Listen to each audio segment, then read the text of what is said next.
सूरत जिले में बेकाबू डंपर का कहर। तड़केश्वर गांव में 2 घरों में घुसा डंपर, 3 लोग घायल।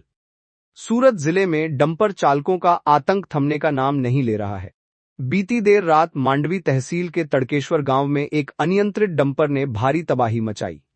डंपर चालक ने सड़क किनारे बने 2 कच्चे मकानों को अपनी चपेट में ले लिया, जिससे मकान पूरी तरह जमींदोज हो गए।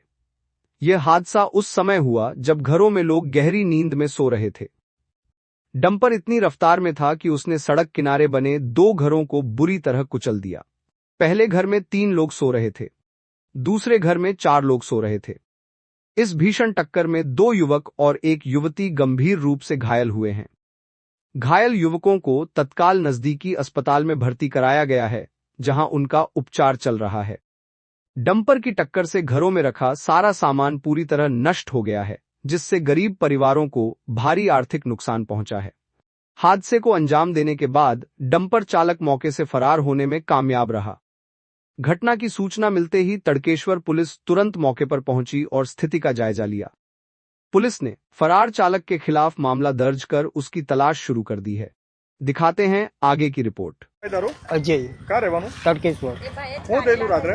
રાતે અમે સુટેલા ઉઠા અહીં ગાડી આ ઘરમાં માણસ ઉઠાવે અવાજ આવ્યો અમને તમે ફળિયામાંથી દોડીને આવ્યા એટલે ગાડી આ લોકો અંદર દબાઈ ગયેલા ઉઠા ગાડીવાળો મારી બી નહીં ઉઠા અહીં ગાડી ને નાહી છૂટેલો ગાડીવાળો ડાઈવર હવે આ લોકોને અમે કાઢીએ કે પછી પહેલા ઘરે અમે જોવા ગઈએ કરીએ હું અમે એમ જેમ તેમ કરીને મજૂરી કાઢીને ખાટા ઉઠાવે હવે અમારે તો મજૂરી કરીને ખાટાથી માણસને જ ઉઠી તો અમારું તો કોણ જોઈએ એમાં કેવી રીતના કાઢ્યા એ લોકોને? એ લોકોને અમે બધા 4-5 માણસ થઈને કાઢ્યા। તો એટલે શું પરિસ્થિતિ હતી અંદર? પરિસ્થિતિ અમે જોવા જાય તો દિવાલ આખી એ લોકો પર પડેલી હતી, બધા જ દબાઈ ગયેલા। જેમ તેમ કરીને કાઢવા ગયા તો કણટ લાગ્યો તે વાયરો બધા તોડીને પછી બધાની કાઢ્યા બહાર। ને આ ટ્રકવાળો ભાગી ગયેલો તે તો કોઈ નહીં ઉઠ્યો, પછી કોઈ આવ્યું નથી? કોઈ નથી આવ્યો, ની શેઠ આવ્યો, ની કોઈ નહીં, ની માલિક આવ્યો। માલિકને ફોન કર્યો તો બી અમારો ફોનનો જવાબ નહીં આપે।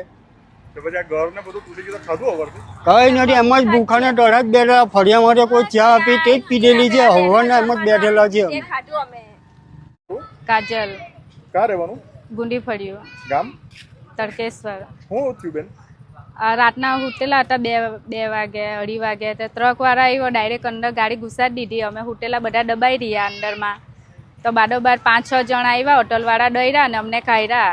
ને એક ભાઈનું છે તે ફ્રેક્ચર થઈ ગયેલું છે, કેરમાંથી માથું ફૂટી ગયેલું છે। એક ઘેરવાળાનું આ બધું મગજવાળું વાગેલું છે, મારા 2 હાથમાં વાગેલું છે, પછી માથું ફૂટી ગયેલું છે। ને હજુ ટ્રકવાળા આવ્યા નથી હજુ। કેટલા ઘર તૂટી ગયા? 2 ઘેર તૂટી ગયા। એટલે બાજુવાળા ઘરવાળાને વાગેલું છે? હા વાગેલું છે, જમાઈને ને મોટાને વાગેલું છે। કેટલા એ ઘરમાં કેટલા લોકો હતા? એ 6 જણ છે, 6 જણ હતા અને અમારા ઘરમાં 3 જણ હતા।